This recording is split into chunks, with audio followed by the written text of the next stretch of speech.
జగనన్న గారిని వాళ్ళ అభిమానులు పొగుడుతారు కదా, పులి సింహము అని పొగుడుతారే, మరి ఏమైంది? ఎవరికి పులి, ఎవరికి సింహం? సాక్షి పేపర్ కి పులా, సోషల్ మీడియాకి సింహమా? ఏం ఉద్ధరించారు? ఏది? ఒక్కసారి విప్పండి మీ పంజా బీజేపీ మీద, ఒక్కసారి గర్జించండి బీజేపీ మీద మీకు దమ్ముంటే.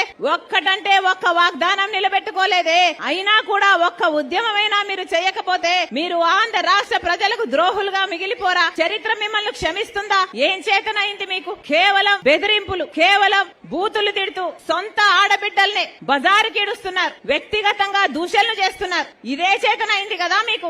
మీకు పోలవరం సాధించడం చేతనైందా? మీకు స్పెషల్ స్టేటస్ సాధించడం చేతనైందా? మీకు రాజధాని సాధించడం చేతనైందా? మీకు పరిపాలన చేతనైందా? ఇది పాలన అంటారా? దిక్కుమాలిన పాలన అంటారా? ఇంకో వైపేమో చంద్రబాబు గారు అసెంబ్లీ సాక్షిగా పాలక పక్షం బీజేపీతో ఉన్న సంబంధాల వల్ల విభజన హామీలు మొత్తం అన్ని సాధించుకోగలిగాము, సమస్యలన్నీ పరిష్కరించుకోగలిగాము అని నిస్సిగ్గుగా అబద్దాలు చెప్తుంటే టీడీపీ పార్టీ ఒక్క మాటైనా మాట్లాడిందా? తెలుగుదేశం పార్టీ గురించి చూస్తున్నాం. చంద్రబాబు గారిని ఢిల్లీ వాళ్ళు పిలిచారట, ఈయన పరిగెత్తుకుంటూ పోయాడట. ఇది విచిత్రంగా లేదా? పోనీ పరిగెత్తుకుంటూ పోతే పోయాడు, పొత్తు పెట్టుకుంటే పెట్టుకున్నాడు. అయ్యా మాకు స్పెషల్ స్టేటస్ ఇస్తేనే మేము పొత్తు పెట్టుకుంటామని ఒక్క కండిషన్ అయినా పెట్టుకోలేకపోయాడా?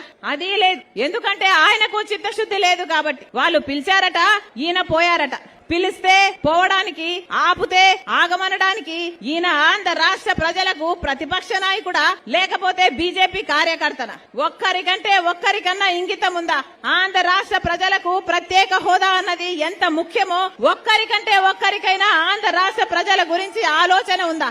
ఒక్కరికి కూడా లేదు. అందుకే చెప్తున్నాం, ఈ రోజు ఆంధ్ర రాష్ట్ర ప్రజలందరూ కళ్ళు తెరవాల్సిన అవసరం ఉంది. మనకు ప్రత్యేక హోదా సంజీవిని లాంటిది. ప్రత్యేక హోదా రావాలన్నా, పోలవరం రావాలన్నా, రాజధాని రావాలన్నా ఒక్క కాంగ్రెస్ పార్టీతోనే సాధ్యం. మీరు తెలుగుదేశం పార్టీకి అవకాశం ఇచ్చి చూశారు, వైసీపీ పార్టీ జగన్మోహన్ రెడ్డి గారికి అవకాశం ఇచ్చి చూశారు.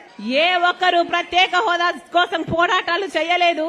ఏ ఒక్కరు ప్రత్యేక హోదా కోసమైనా, పోలవరం కోసమైనా, రాజధాని కోసమైనా 10 ఏళ్లుగా ఒక్కరంటే ఒక్కరు నిజమైన ఉద్యమం చేసింది లేదు.